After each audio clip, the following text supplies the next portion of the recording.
هذول السلام عليكم ورحمة الله وبركاته. رجاء يا شباب لا حد يسجل المساحة. اللي يسجل المساحة ما راح اشتكي قانونيا، راح اوصل بيته. ليش تسجل المساحة؟ على طول كذا ما عندي. لا تسجل المساحة، فكني من شرك. هذا واحد. اثنين، دقيقة خلنا نعطيه زقرت قبل بعد ما.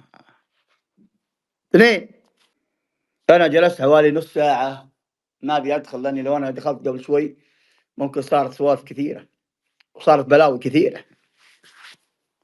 حاولت، طلعت مشيت لي 5 دقائق 10 دقائق ورجعت، قلت لعل الغضب يروح، واحد ياخذ راحته بالكامل، لكن ما في فائدة.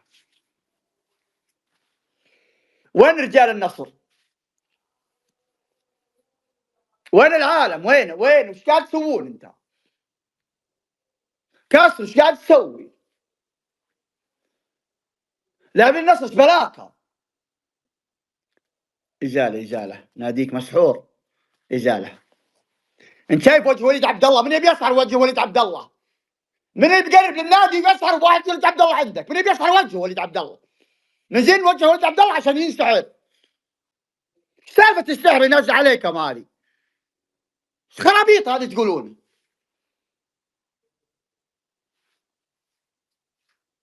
يا ناس لا تمرضونا. لا تقولي التحكيم، اليوم ما في شيء التحكيم. اليوم كاسروا واللاعبين ذعوبنا على المنحنيات الأخيرة، ذعوبنا. ولا رجل قاعد يعدي المنظومة هذه.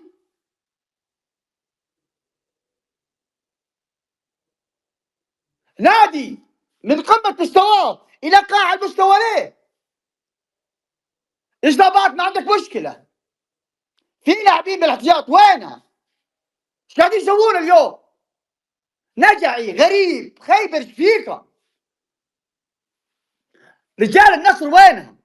اللي يحبون النصر وينهم؟ ليش ساكتين على معاشر هذه؟ قاعدين يشوفون اللي صاير بالنصر وساكتين ليه؟ ما في احد يتحرك منها.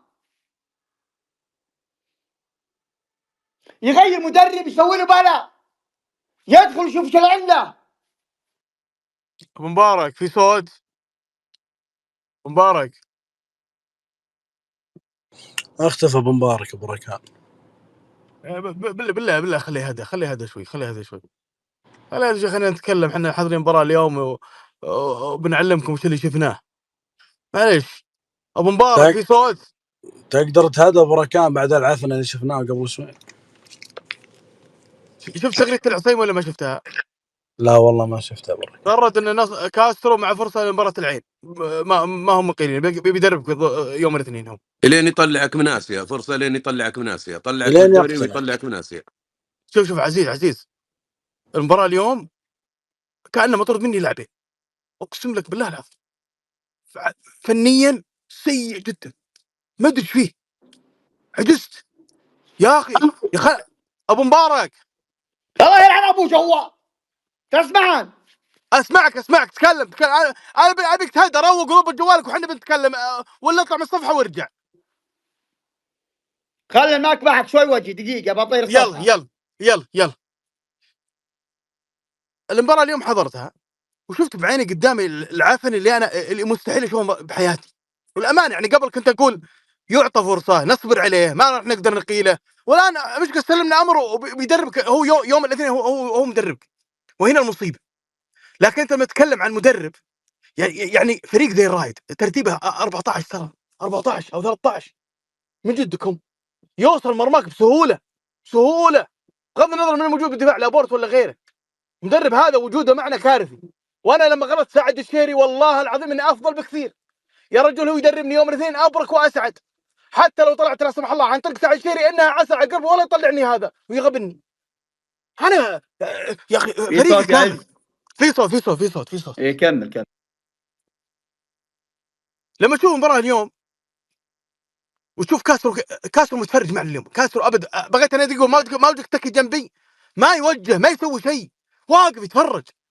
جلطنا يا رجل، فانت لما غلط العثيمي قلنا هو يعطيك فرصه مباراه العين، فقول الله يستر. حتى لو فزنا باذن الله على العين ما يجلس دقيقه، خلاص هذا موسم ما تضيع. يجلس حتى لو فوز على العين ما يجلس. الدوري طاري مبارك، الدوري انساه، انسى الدوري. اجيب بداله سعودي مصري. ايوه سعد الشهري جالس. جيب سعد الشهري. ابو راكان اقسم بالله انه اصرف منه. قلبه على النصر. ابو راكان والله انك صادق، والله لا اجيب سعد الشهري. انا هشتكت، انا ابغى اشتك مره ومرتين وثلاث. سعد الشهري ترى عز ترى اذا شلت المدرب ما راح تقدم أسوأ مما جالس يصير ذا الحين، ترى ما راح تقدم أسوأ مما صار. سلطان الدوري طار مني، تبي تدير مني اسيا من جد. هذه هي المشكله، هذا اللي انا اتكلم فيه. ذا الحين الجمهور ليش ساكت؟ لانه مأمل بعد امر الله في اسيا. يعني انا استنى اسيا تطير بعدين افكر اني اشيل كاسترو، مو منطق. المدرب جالس يقدم أسوأ شيء، أسوأ، خلاص واصل للحضيض في السوق. يعني الحزم يعادلك، الرايد فاز عليك ب3، العين فاز عليك، خلاص انت وصلت أسوأ شيء. انت المفروض الان تشيل المدرب، لا تقول لي والله ممكن يتعدل الوضع، ممكن هذا دروب، لا، انت الحين تحتاج الى ردة فعل نفسية. شيل المدرب، هات اي مدرب. مسألة انك انت ما تقدر تجيب مدرب، لا، سعد الشهري معروف انه يمتاز من مدرسة الاستحواذ والبناء وزي كذا. حتى سلطان من جدك سلطان. لا سلطان لنا حنا ابو مبارك اسمعني. مبارك في صوت مشاري، في صوت اي خلاص بس اسمعك بتعسون. انا برتاح بس ريح عمرك، ريح. انا بوصل بس ابو ركان بعد اذنك بس دقيقه. انا بتكلم الحين، حنا الحين 3 سنوات يا عيال، تغير شيء من الحال ولا الحال هو نفس الحال؟ السؤال الكبير اللي يفرض نفسه. يا صابر تسمح لي اجاوبك على سؤالك؟ صابر هذا موضوع كبير، انت ثواني بس يا شباب. مواضيع لا هو صادق، خلوه يقول الكلام. مو موضوع كبير، موضوع بسيط. عزيز موجودين بالنادي في إدارة النادي من 3 سنوات. عزيز يا سلام عليك. الشيء هذا كل سنه نشوفه من بدايه الموسم. بنكسر الدنيا وبنحقق بطولات، يجيك بداية الدور الثاني يتغير الفريق. سبحان الله كذا، تقولون مسحور اللاعبين ما ادري فيهم. لا تقول لي كلمة مسحور بالله بعد. هذا اللي يطلع، هذا كل سنة نسمع كذا. لا والله عملك. لا والله سلطان قسما بالله كل سنة نفس الشيء. والله بداية الموسم بنكسر الدنيا، بناخذ بطولات بنكوش على كل شيء. الدور الثاني مع بدايته ولا في نصه ما عاد في ما عاد في بطولة بتحققها. وهذا الواقع. لا تهمون انفسكم، حتى لو فزت العين والله ما تاخذ اسيا، والله ما تاخذ، ولا تاخذ السوبر، ولا تاخذ 2019 وين السحر؟ ما انت ماخذه، والله ما انت ماخذ، ما انت ماخذ اسيا، ولا انت ماخذ اي بطوله. انت العربيه يا عيال، فكر في الموسم الجاي من الحين، انا اقول لك اياها. يا عيال انا قاعد اتكلم، يا عيال ايش بلاكم يا رجال تكفون؟ يا عيال انا قسما بالله العظيم واللي رفع 7 طمن 7 اني انا احس اني تعبان ماني طيب، لكن انا بتكلم كلام مشي اللي يمليه علي ذمتي وضميري وامانتي. العمل اللي موجود داخل نادي النصر ما يوازي انك تجيب كاس الملك، مو دوري ابطال اسيا وغيره. لما تكون عندك 45 يوم كان يفترض انك تخلي النصر اشرس منه باسيا، ما فيه. انت جايب لي واحد كل همه انه قطع الماء والكهرباء عن الناس، ورايح لي للصين وجالسين هناك ما غير اللعيبه تصوير واضرب بطرح وارجع، واللياقه زفت، والواحد لو يرفع رجله بالحماء قبل المباراه اصابه، كل احد اصيب. المستوى اللياقي سيء جدا. النصر قاعد يظهر بأسوأ صورة ممكن يتخيل اي نصراوي. كان صرحا من خيال ثم هوى. بسبب وشه؟ بسبب عمل اداري أسوأ منه ما فيه. عمل اداري في دوري مناطق قسما بالله ما يقوم بواحد. يا جماعه الخير الدور الاداري ما هو صفر، اللي بعد الصفر. يا جماعه الخير تذكرون انتم لما تكلم قالوا قبل شهر هو مع الوحده عند دور فهد الفرج بالهلال. عندكم احد يقوم بالدور هذا؟ اسالكم بالله عندكم احد؟ اكتوبر والله في فهد الهريفي، جيبوه. صح ان كل من داني، بس والله انه رجال ويلعن والديهم. لاعبين ملعين والدين، كل واحد رخمه، كل واحد مثل الثاني ملعين والدين. يسحبون في الملعب. جيبوا الهريفي، والله ما يعرفوا الا الهريفي. قسما بالله ما في داري ناجح ممكن ينجح مثل الهريفي، قسما بالله. تقول ولا خلوها، لا تقول لي محاسب. طيب معك بس ريلاكس يا كلنا ما نداني، كلنا مشخصين. يوم انك تتكلم عن الاداره سوبر، تتكلم عن الاداره، من هي الاداره؟ تتكلم من انا كتمت يا جماعه الخير تكفون. كل واحد بيعبر عن غضبه بس بدون الفاظ ما نبغى تكون لا انت مسائل ولا احنا مسائلين. قل له عبر عن غضبك باللي تبي، لكن بدون ان منسي لاحد او نقول نتلفظ الفاظ ما تليق. ترى مساحه فيها 30,000. خلونا بس شوي ريلاكس على بعض الالفاظ اللي تطلع. ما ادري والله حتى الدور بدري عند منه، لكن تفضل. لا خل الدور. لا سؤال لك انت، تقول الاداره، اي اداره تتكلم عنها؟ ابغى اسماء. انا اداره تنفيذيه ما عندنا ولا واحد. طيب من الاداره؟ انت توجه كلامك للاداره، من الاداره؟ انا اتكلم لك اداره الكره، عندنا احد؟ ما في احد. طيب هنا المشكله، ليش ما في احد؟ خلاص ما في احد، نقطه اخر السطر، ما في احد. اي طيب ليش السؤال هنا؟ ليش ما في احد؟ انا جاوب ما في احد. انا جاوب. انت عارف ما في احد. اي ما في يا احد. ابو فراح تدري ليش يا سوبر؟ تدري ليش يا سوبر؟ تدري ليش؟ لان عندك رئيس تنفيذي جاء ولا شيء سواه، بس اهم شيء انه قطع الكهرباء والماء. ترى قطع الكهرباء ما ادري وش يعني سلطان ابو بقمي، يعني احنا طالعين منها يا الجمهور. من هو فيش؟ في كل شيء احنا يا الجمهور طالعين منها بريئين من اللي حصل. يعني من اي ناحيه؟ علمني. طلبت بلعيبه في الشتويه. مي طلبنا؟ ما والله العظيم انه 90% ما طلب. لا تحلف. لا تحلف. سلطان دقيقه. خلف. لا تحلف. طيب اوكي. ما حد طالب مكلفه بالعمل. اداره يعني لا نرمي التهم وهذه على المدرج او على المشجع. له شغل الجمهور، جمهور اعلام كل شيء له شغل يا سوبر. ما له شغل خلاص، ما لنا شغل. لا يا ركان طال عمرك يوم تشوف الخطا وساكتين. الجمهور ضحيه. ضحيه ايش يا عزيز؟ الجمهور يطالب حقوق فريقه. اكثر جمهور يسوي كل شيء. وليش ما غيرت الطالب؟ ليش ما غيرت السلطان؟ ليش ما غيرت؟ بيكتم يا عيال تكفون. بالله ابو قارسه دقيقه بعد اذنك، خلونا نمشي المايك. تفضل سلطان بقمي، خلوه يا الربع يتكلم. والله تهج كذا. سلطان تفضل سلطان بالله يا عيال على دقيقتين، كل واحد يقول اللي بباله وخلوا المايك بس يمشي. سلطان تفضل. شوف بالنسبه لي انا بتكلم نفس الكلام قلته في مساحه قبل شوي. مشكله النصر الحين مشكلتين، ما هي مشكله واحده. مشكله مدرب ومشكله سوء اعداد عندك في فتره 45 يوم. يعني الان لابد انك تشيل مدرب بعدين تشوف حل. يعني لازم تصبر على حل انك ترجع اللياقه وتصبر. ويعني احنا تحت رحمه الله ان الله يا رب تمشي معنا مباريات ونفوز لين يرجع معدل اللياقه.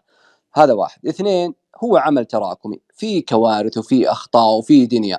بالنسبه للجمهور، الجمهور في الشتويه نذكرهم كلهم جالس يطالب. اللي كان يبغى مدافع آسيوي واللي كان يبي محور كلهم طالبوا. اكثر جمهور نادي على مستوى السعوديه هو اللي دائما يطالب هو جمهور نادي النصر. اكثر جمهور هو اللي يوقف مع نادي هو جمهور نادي النصر. اكثر جمهور يوقف مع حقوق فريقه هو جمهور نادي النصر. ما خلوا ولا بقوا، بالعكس. وانا متاكد، شوف اليوم النصر انهزم 3، انا متاكد باذن الله مباراه العين تلقى الملعب فل. يا رجال سنوات احيانا تمر علينا ما ناخذ بطولات، على ذلك تلقى جمهور النصر يجي يطالب اليوم بعد 3 ايام ينهزم فريقه، بعد 4 ايام لو فاز تلقى عادي. النصر مساله الجمهور شيلها. الجمهور يبقى في الاول والاخير عاطفي، وعلى ذلك دائما مع فريقه. اما مساله اني انا اشيل الحمل عن بعض اللي قطع الكهرباء والماء، انا ما ادري على اي اساس. كنا نقول كان العالم يحسبوننا احنا مشخصينها معه لشيء ما، او احنا يعني مع ناس على ناس. اليوم بان عمل لكم، لا عندك مدير رياضي ولا عندك اي شيء. موقع على عقد ان الفريق يروح للصين بوجود كريستيانو، واللاعب مصاب. وداهم للصين قال اقول لكم اللاعب مصاب، ايش رايكم نخفض النسبه ويلعب ما يلعب؟ قالوا له توكل على الله، يلا ارجع الفريق عادي. هي كلها عمليه مشتركه. حتى مباراه لو مع فريق جامعات ما لعب. بغض النظر السوبر، هو اليوم اللي تشوف انت هذا عمل التراكمي اللي بين الاداره، بين رئيس تنفيذي وبين مدرب يملك خطه واحده. حتى المدربين يعرفوه. يعني انت تخيل المدربين خلاص اضرب بس اطرافك واضرب. والله يا سلطان حتى خطه ما في. والله يا سلطان بغض النظر انا اقول لك، بغض النظر انت اليوم شوف عشان تنقذ موسمك عندك حل واحد. مساله انه تكابر ولا انا بنعطيه فرصه، هذه انساها. لانك اليوم قدمت أسوأ شيء. الرايد يهزمك والحزم يسجل فيك 4 أهداف والعين فاز عليك، وانت من يوم رجعت بعد التوقف وانت في كوارث. اليوم شيل مدرب ان شاء الله تلعب بدون مدرب. جيب مدرب لو مساعد وخلي يمشي مباراه العين. بعد مباراه العين جيب لك سعد الشهري، جيب اي مدرب 6 شهور، بعدين ارسم على الموسم الجاي. هذه مشكلتنا، دائما نصيح في بدايه الموسم نقول كذا كذا كذا كذا. الجمهور والله انه فاهم، والله ان الجمهور انه افهم الناس يشتغلون في ادارات انديه، ونرجع نفس النقطه. نخطئ ويلا نرجع في الصيف. عموما مدرب شيله، مدرب ما عاد احد يتقبله، حتى لعيبتك ما عاد يمكن يتقبلونه، حتى جمهورك ما راح يتقبله. يعني مدرب خلاص وضح افلاس. اذا مدرب حتى لو صار عنده غياب لعيبه ما يقدر ينتج لي انا وشباب اجل. اذا صار الفريق كامل اصفق له، لا ما بصفق له، انا ابغى المدرب يبان معي يوم يكون الفريق ناقص. خلاص طب بقومه ما يا حبيبي يا حبيبي ما قصرت، يعطيك العافيه. ركان عصيمي تفضل. وين ترى اول واحد طلع المايك انا اسف والله يا عزيز عزيز تفضل كل كم واحد. تفضل عزيز. لا بعد راكان. طيب اول شيء هارد لك جمهور النصر اللي صار اليوم فضيحه، للامانه فضيحه. ابى اتكلم فيها من شقين. الشق الاول اللي هو شق المنظومه بشكل عام، اللي هي اداره نادي النصر. الاداره اللي ما شفناها ولا ندري اصلا هل في اداره ولا لا، ولا شفنا في رجالات النادي يتكلمون او يتحدثون او شيء، او احد يوصل كلام او حتى متحدث رسمي. صرنا ماخذين علي العنزي الله يعطيها العافيه وعبد العزيز العصيمي هم اللي يجيبون لنا اخبار النادي من اصابات ومن مشاكل. العمل داخل إدارة الفريق الفني، كاسترو مو فاشل اليوم. أنا طلعت مع أبو مبارك يمكن من قبل مباراة الشباب. كاسترو ما عاد عنده شيء. كاسترو انفضح في 1 ديسمبر، من بعدها بدأت المشكلة عنده. كان عنده خطتين وحفظت الهجوم. عندنا مشكلة من البداية اللي هي فكرة معدل الأعمار في الهجوم عندنا. دقيقة يا راكان، هل تصريح هذا كاسترو صحيح؟ أي تصريح؟ لا تقولون لي بأن النصر يحقق البطولات سنويا قبل تحقيق البطولات. اي قالها سعود الله وجهه. الله ابو هالشنب اللي مو على رجل يا رجال. مشاري الاتحاد انهزم في نهائي آسيا في الذهاب في جدة 3-1. منصور بلوي طير مدرب من جاب حق الظهر حق الناشئين او الشباب حق اللياقه. ما ادري حق اللياقه وين. والمباراه الثانيه بعدها باسبوع طير قال يلا توكل. جاء مدرب زي كذا. هذا يا سلطان يبي له قائد، ما يبي له رئيس. هذه يبي له رجل. هذه سلطان يبي له رجل شجاع. يا رجال مدرب مفلس. انت تخبر شجاع بالنصر الحين؟ ما من شجاع بالنصر، ما في احد شجاع بالنصر. يجلس يدور بالكوره 5 يا ولد 90 دقيقه الكوره تدور الكوره تدور لين خصمك ياخذ انفاس ويضغط. ما في فكره. عجزت انا لا افهم وين فكره بمباراه كامله. اقسم بالله اني عجزت، اني انجلطت مت دماغيا وانا قاعد اتفرج. التصريح هذا التصريح اقسم بالله لا اقيله عليه.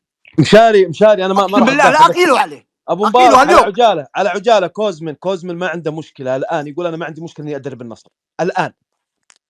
ايش دراك انت؟ جاك العلم متصل عليه.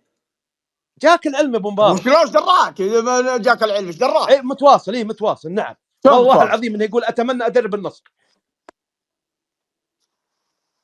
جيبوه اقسم بالله العظيم انه هو اللي بينفع للمرحله الحاليه، خصوصا في البطوله حقت الاسيويه وبطوله كاس الملك. اختصروا علينا الكلام يا ابن الحلال. من هو يا ايمن؟ كوزمن اللي سبق ويعرف الدوري السعودي يا ابن الحلال. يدرب الشارقه الان ويعرف العين يا مسلم، ويقول لك انا بدري اليوم بعد الكلام اللي شفته من كاسترو بالمؤتمر هذا بطولات النصر، اقسم بالله لا اقيله. اقسم بالله لو في رجل شجاع اقسم بالله لا يقيل. هذا لو في اداره يا مشاري. انت في شيء يمكن تجد. لو في رجل شجاع اقسم بالله لا يقيل. بس ما في فرغوا النصر من اللي يحبون النصر، فرغوه. اعطوا ناس متسلقه على النصر. امام فرصه تاريخيه، عندك مباراه واحده تطلع منها من عنق الزجاجه اللي هي مباراه العين وفي ارضك. اذا في رجل يتحرك الحين، حرام كاستر يجلس بعد اليوم، حرام والله. لو فاز بالعين اقسم بالله، حتى لو فاز مباراة العين حرام انه يجلس. نبي رجال حتى القرار هذا.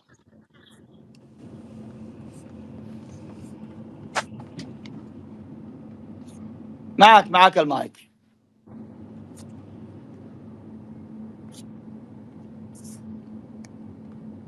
انت قلت اذا في ناس تستحي ما ادري الدور عندنا الركان. خلصت ركان ابو فريح الرجال بس ينقص له تذكره وبيجيك هو اللي بيجي. لا والله يا ولد ايمن انت تقول وتطقطق علينا ايمن. والله ما اكذب عليك يا ابو مبارك انه يتمنى وانها كلمته اتمنى ان ادرب نادي النصر. طيب يا ابو خالد فيتوريا موجود يا اخي. لا لا كوزمي فيتوريا، لا ما في فيتوريا، ما في فيتوريا. لا لا كوزمي واحد متخصص يا اخي احسب طالع من المدرب عندي هذا اللي ما عشان عنده الا عقد خطه الجزء. واحده. انتم تشرطون بعد. نواف يا اخي هذا مدربك رايح فيها اقسم واحد بالله العظيم. نواف يا اخي قلناها بس التطبيل هذه نهايه التطبيل. البطولات قاعد نشوفها تروح. نواف والله ارجع نواف، ارجع لإقالة، ركان دقيقة بس، اقسم ارجع بالله للإقالة. العظيم ان فيتوريا افضل من هذا. ارجع للإقالة، ارجع مليون لسبب مرة يا الإقالة ناس. نواف، ارجع لسبب يا إقالة اخي فيتوريا. خلك بسبب الإقالة. انا معي من سبب الإقالة. المدرب هذا بيضيع النصر وانتم تقولون لا فيتوريا ما نبي نبي. نقيله بس ما يا تجي اخي احنا قاعد فيتوريا. نتكلم هذا المدرب ما عنده شيء، ما عنده الا خطه واحده فقط، ما عنده شيء يا اخوي والله داري احنا نطالب فيه. خلاص يا اخي ركان. طيب يا اخي نبي بطولات. طيب يا اخي احنا تعبنا والله تعبنا من الكلام والتطبيل هذا. ركان انت الحين تقول كوزمن اللي يعني يختلف تدريبه عن هالهديفه هذا اللي عندنا الله يمحق. يا اخي نبي اي مدرب يا ابو فريح نبي اي مدرب بس يشيلون هاي السفاكه. انا لو تجيب سعد الشهري ترى ما عندي الدفاع عندك اقسم بالله العظيم ما عنده شيء. اي مدرب ينظم الدفاع شربه يا اخي. يتكلم من بدايه الموسم على دفاع وعندي مشكله في الدفاع وساحاول تنظيم الدفاع وساحاول. يا اخي من بدايه الموسم هو يصحح الحين مصلحه الشيء الدوري بنتي يا عزيز. يا اخي شوفوا انتم ركزوا تذكرون اللاعبين بروزو وتافي وكيف كانوا. يا اخي ترى السوء اللي حصل للاعبين ترى والله العظيم من المدرب. تدري والله من المدرب غريب. اليوم غريب اكثر من 14 كوره خاطئه. يا ناس اللي قاعد يسوي اللي يعبث فيها المدرب هذا. لا حد يقول لكم هذه مشكله لاعبين. فعلا ترى في تغريده تاريخيه موجوده. لا مشكله لاعبين. ركان لا نطبل لهم. اللاعبين ما قاعد يقدمون دخل ملعب. اللاعبين ما هو قاعدين نواف ليش ما يقدمون؟ كل موسم ليش ما يقدمون يا نواف تغيرت المنظومه عندك 180 درجه. وش تبي يا نواف؟ تدري ليش اللعيبه ما يقدمون؟ ليش؟ ما لاعب الدقيقه 70 اللعيبه طافين ما في لياقه. طبعا ما في لياقه. هذا 70 وش تسوي يا سلطان؟ نواف انت تبي الفرق. يا اخي ما عندك محليين والله العظيم. طيب خلني بعلم. تدري ان ثلث لاعبين النصر مستوى اعمارهم معدل اعمارهم فوق 30 سنه؟ تدري ولا ما تدري الشيء هذا؟ تدري ان الهلال عنده لاعبين فقط. مفترض بروزوفيتش يكون ماسك مكان الخيبري. شوف ايش قاعد يسوي. ترى كنت يا اخي ركان احنا متورطين الحين وانت قاعد تفتح مواضيع. يا رجال ميوتك شوي بس والله العظيم هذا اللي ماسك انت قاعد تفتح مواضيع ما لامها داعي. تفضل عزيز الدور عند عزيز. خلينا نمشي الدور. خلينا نحكي الدور يا عيال ما يصير والله. عزيز يا عزيز عندك إن جالسين تفضل متوسط اعمار اللاعبين. ايش دخلني متوسط اعمار اللاعبين؟ ما بطول دقيقه. دقيقه وهاب دقيقه صوت وهاب يوم تتكلم تقول ليش انا من البدايه زي كذا.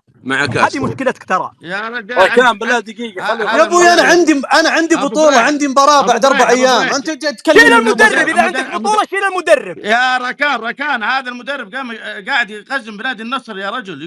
يقول النصر كل سنه يحقق بطوله. بالله هذا مدرب يستاهل انه يقعد يدرب النصر. انتم من جدكم انتم. يا اخي انا من مباراه الشباب وانا اطالب هذا المدرب من مباراه الشباب واحنا نقول اقيلوا. يا اخي احنا قايلينها من زمان يا اخي. قالت هذا المدرب هذا من اختاره للنصر.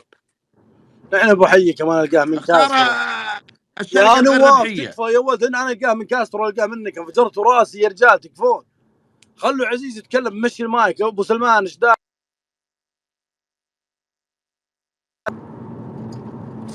عزيز عندك المايك يا عزيز. طيب قطع ترى الصوت عندك ابو فريح.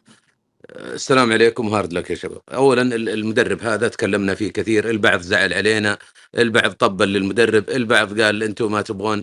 فيه من الجمهور اذا زي ما قال اخوي خلف قبل شوي ان في من الجمهور لهم دور المطبلين يا خلف. المطبلين اللي ياكلون فطاير هذا دورهم. هذا سوء. يا عزيز بقية الجمهور دعم، وبقية الجمهور حضر، وبقية الجمهور دفع من جيبه، وبقية الجمهور شرى تذاكر، وبقية الجمهور سافر ورا النادي في كل مكان. الجمهور ما لهم علاقة. معظم الجمهور داعمين ورا النادي ومصلحة النادي. واكثر الجمهور قالوا من تعاقد، من اللي تعاقد مع المدرب هذا، وعلى اي اساس تعاقد معه؟ اذا كان فيه غير الاداره متحكمين وما زال فيه تدخلات، اذا كان فيه مجامله لكريستيانو، اذا كان فيه مجامله بعض الاسماء اللي مفروضه فرض على النادي ولا حد يقدر يقول لها اي كلمه، هذه مسؤوليتها. نجي عند كاسترو ايش سوى كاسترو من بدايه الموسم معتمد على لعيبه واسماء قويه، لكنها في ارض الملعب ما عندها قائد، ما في مدير فني يوظف اللاعبين وعلى حسب الخصم وعلى حسب المنافس. اجتهادات لعيبه اكثر، معظم الفوز ومعظم المباريات اللي اطربونا فيها وكان مستواهم في ارض الملعب جيد، والله ما للمدرب فيها دخل. كان اللعيبه في مستواهم وكانوا في عطائهم باسماء معينه، لكن يوم ما بدا يظهر عليها سمي ابو اسمع. النصر انا سؤالي للكل الحين، النصر بيفوز يوم 2 يتاهل ولا لا؟ اعطونا العلم. ترى انا نهايتي المباراه هذه نهايتي. شوف انا اقول لك اعطونا العلم، اعطونا العلم. المدرب ما راح لكن بيتاهل باذن الله اذا اللعيبه كذا استشعروا ما والله سالفه اني اتحمل اني اطلع من اسيا واروح العب كاس ماني متحمل صراحه. والله ما راح اتحمل. شوف اللعيبه لازم يسحبون على المدرب. لا تتعشم يا ابو مبارك، لانك بعد العين برضو بتطلع، لا تتعشم. اما يخالف خليه يطلع من العين، ما عندي مشكله، الكل حادث الحديد. ابى اطلع المباراه هذه من العين، ابى افوز. بنفوز باذن الله يا ابو مبارك. لو اختي بفوز بنفوز يا اخوان. انتم متخيلين ان حساب على فرق الوسط بنفوز؟ عزيز انت متخيل ان حساب ناديك الى الان ما اعلن عن اصابه تاليسكا؟ انت متخيل الشيء هذا؟ مصيبه. شوف انا اقول لك، ما اعلن عن اصابه لاعبك في ايطاليا ولا قالوا عنه حرف واحد. انا اقول كلمتين ولا يزعلوا. انا عارف ايش دور كريستيانو في النادي وقديش يعني الفائده من وجوده في النادي، لكن في ارض الملعب انا اشوف ان اذا ما انت يعني بنيت الفريق ودعمت كريستيانو بالاطراف وبالاحتياجات اللي كنا نطالب فيها طول الموسم، والله ما تشوف من كريستيانو الا زي ما شفت في المباراه هذه والمباراه اللي قبلها. انا اقول ان بدون كاسترو، بمدرب الشباب، بسعد الشهري، بعلي كميخ، بكل الاسماء اللي تعرفونها، بيمشي النصر.